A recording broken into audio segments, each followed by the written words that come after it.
mendapat reaksi sangat keras karena ucapan Bahar bin Smith sudah termasuk kategori kebohongan publik. Sekali lagi, ucapan Bahar bin Smith sudah termasuk kategori kebohongan publik.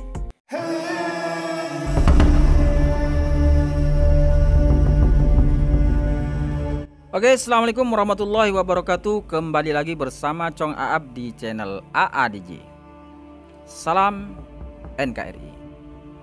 Nah sahabat, kita akan terus kawal tentang polemik silsilah. Lebih spesifiknya lagi masalah Habib Bahar. Kenapa demikian? Karena Habib Bahar ini hingga sekarang masih belum angkat bicara terkait pernyataannya yang dianggap ini sebuah tuduhan yang tidak mendasar.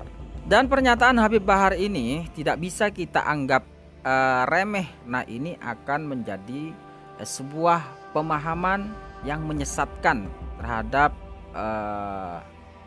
generasi bangsa Indonesia ini.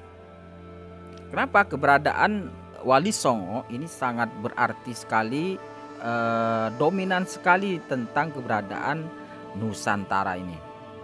Dan kita lihat bahwa sampai detik ini Bahar bin Smith belum angkat bicara, belum mengklarifikasi. Padahal itu sudah ada beberapa lembaga yang sudah meminta terhadap personal Habib Bahar untuk mencabut ucapan tersebut. Dan juga mendesak Habib Bahar untuk meminta maaf.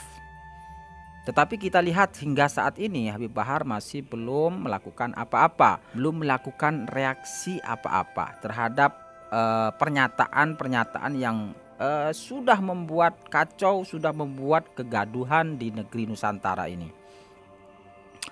Nah terakhir kita akan lihat Babat Banten angkat bicara terkait akan hal ini. Kita lihat dari postingan tulisan Tangerang Manyus.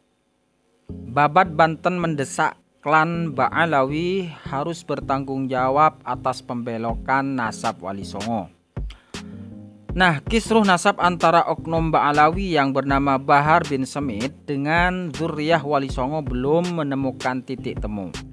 Kemarahan para zuriyah Wali Songo terhadap Bahar bin Smith yang mengupload video terlihat dengan secara sengaja dengan mengatakan keturunan Wali Songo terputus. Sekalipun ada itu dari jalur perempuan, itu artinya secara nasab terputus. Jadi kalau ada yang mengaku-ngaku keturunan Wali Songo itu tidak benar, kata si Bahar.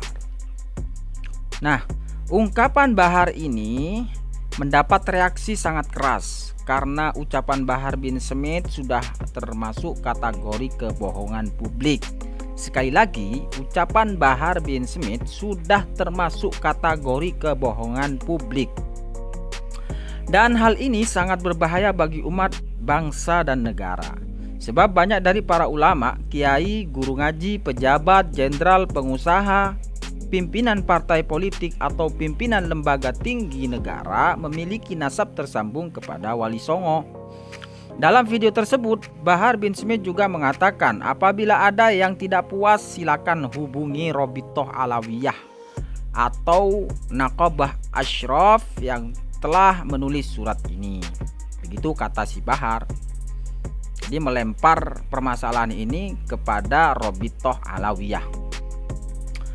Nah, Babat Banten Ormas Zuriyah Kesultanan Banten melalui Wakil Ketua Umum DPP Babat Banten, Tubagus Maman Fathur Rahman, memandang ucapan Bahar bin Smith penuh dusta dan kebohongan.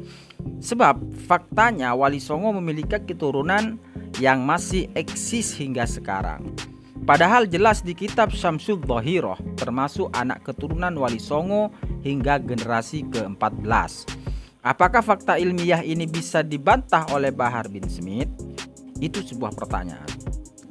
Namun, menurut Wakil Ketua Umum DPP Babat Banten, Maman Fathur Rahman, ada hal yang lebih penting harus segera diluruskan kita sebagai zuriyah Wali Songo adalah pelurusan nasab Wali Songo yang selama ini dicantolkan kepada klan Ba'alawi.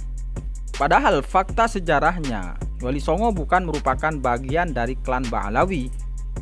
Untuk itu kami dari DPP Babat Banten meminta dengan tegas kepada Robitoh Alawiyah untuk menghapus nasab Wali Songo yang dicantolkan kepada klan Ba'alawi. Karena ini merupakan sumber yang tidak bisa dipertanggungjawabkan oleh klan Ba'alawi itu sendiri. Sudahilah pembohongan umat bangsa dan negara Indonesia, apalagi selalu mengaku sebagai zuriyah Nabi Muhammad SAW, padahal belum terbukti secara ilmiah maupun pembuktian ilmiah melalui tes DNA. Begitu kata Maman Fathur Rahman. Jadi sangat beralasan sekali apa yang dituntut oleh beberapa lembaga-lembaga. Ada banyak lembaga persatuan dari zuriyah Wali Songo ini sudah angkat bicara, melakukan pernyataan terkait pernyataan Habib Bahar dan meminta untuk Habib Bahar mengklarifikasi, mencabut ucapan tersebut. Sampai detik ini Habib Bahar belum melakukan klarifikasi sama sekali, dan saya kira ini sangat penting. Klarifikasi dari Habib Bahar ini sebetulnya sangat penting sekali untuk bagaimana bisa menjadikan suasana akhir-akhir ini menjadi sedikit kondusif. Hanya itu saja. Tetapi entah apa yang akan terjadi ketika nanti Habib Bahar tidak mau sedikit menekan ego, meminta maaf terhadap ucapan-ucapan tersebut. Kalau tidak ya Habib Bahar harus membuktikan secara data, harus ada dasar-dasarnya. Ya kalau kondisi ini dibiarkan begitu saja, maka akan terus ada reaksi-reaksi berikutnya, dan saya pikir ini akan menjadi suatu hal yang panjang dan mungkin nanti akan masuk di meja hijau. Mungkin itu saja yang bisa kita sampaikan, kurang lebihnya mohon maaf. Assalamualaikum warahmatullahi wabarakatuh.